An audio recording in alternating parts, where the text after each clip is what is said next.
l'innovation. On est maintenant avec Jérôme Villot, le directeur des apprentissages et de la pédagogie et du numérique au CNED.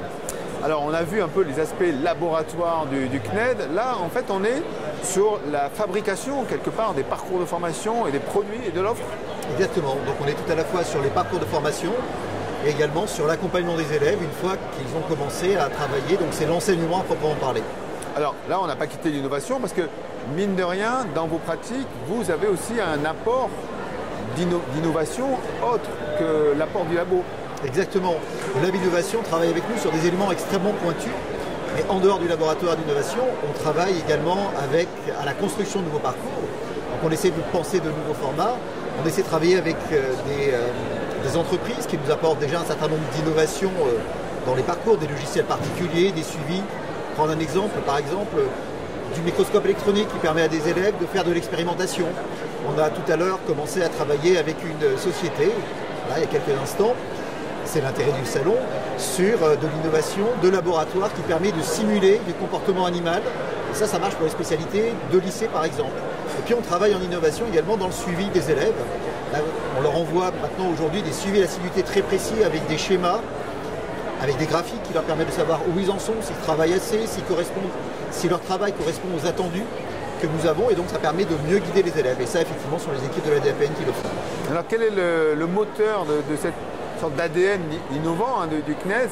C'est quoi le moteur quelque part? C'est parce que vous avez besoin de savoir traiter de nombre incalculable de formations, parce que c'est peut-être le plus gros organisme de formation en France, voire même dans le monde, comme disait le directeur général. Sous cette forme, il n'a pas tort. Nous sommes uniques au monde, parce que nous avons des élèves de 3 ans à des élèves beaucoup plus âgés, des adultes beaucoup plus âgés qui vont continuer à se renforcer d'un point de vue formation et d'un point de vue professionnel. Le moteur, c'est l'individualisation des parcours. C'est comment on fait pour, quand on a 130 000, un peu plus même 135 000 apprenants, comment on fait pour arriver à tous les former en individualisant au maximum les parcours. Et ça, l'innovation nous permet de le faire. Oui, il y a des enjeux aussi de coût, puisqu'en fait, on calculait rapidement sur une formation classique à l'environnement, il y en aurait pour des années et des années. Là, on est obligé de trouver des solutions qui permettent en fait facilement d'avoir des résultats en formation. C'est un peu le challenge du CNED. Tout à fait, exactement.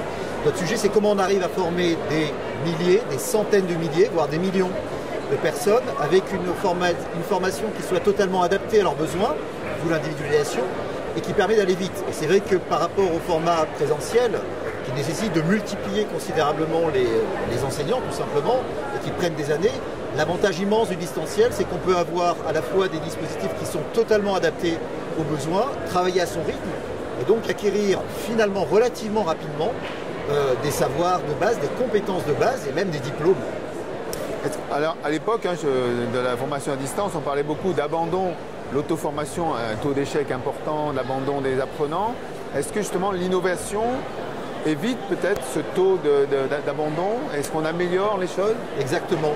En travaillant sur les parcours d'apprentissage, c'est-à-dire sur la façon dont on va scénariser ces parcours, on travaille sur éviter le décrochage. Et ça fonctionne, c'est-à-dire que le CNED a appris sur la longueur d'une séquence, sur le moment où on met l'interactivité, quel type d'interactivité, sur la longueur des vidéos. On a appris à avoir une très grande efficacité sur ce sujet-là. Si je prends une des dernières formations que nous avons sorties, le BABA du climat, on mesure, on monitore tout ça de manière très précise. 91% des apprenants qui commencent une vidéo vont jusqu'au bout. Donc maintenant, on arrive à le mesurer de manière très très fine et on le fait sur l'ensemble de nos formations. Il y a 15 ans, on n'était pas du tout à ces résultats-là. Est-ce que vous êtes là aussi pour mesurer dans le genre mesure, hein, ne pas aller dans les excès, quelque part, faire de l'innovation, mais pas forcément que de la techno pour de la technologie, c'est savoir utiliser la technologie à bon escient pour le besoin? Oui, complètement. C'est-à-dire que la technologie n'est qu'un moyen. Et on teste énormément de technologies, on en met assez peu en disposition des élèves. Pourquoi? Parce qu'on cherche ce qui est le plus efficace.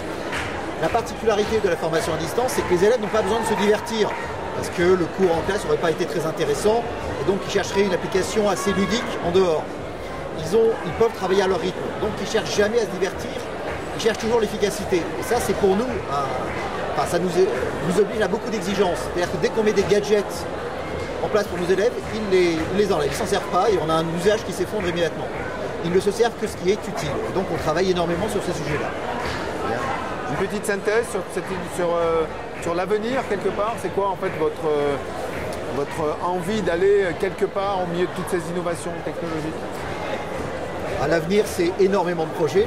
On travaille notamment au niveau de l'intelligence artificielle, beaucoup, hein, tout en cherchant à la calibrer, tout en cherchant évidemment à protéger nos élèves et nos enseignants. Mais on voit bien que la vitesse à laquelle la technologie avance, c'est absolument considérable. Et on voit bien que dans les problématiques que nous avons, à la fois dans la fabrication des parcours et à la fois dans la capacité à répondre au mieux aux apprenants, que notamment l'intelligence artificielle est un élément qui est majeur sur lequel nous allons continuer à investir très fortement.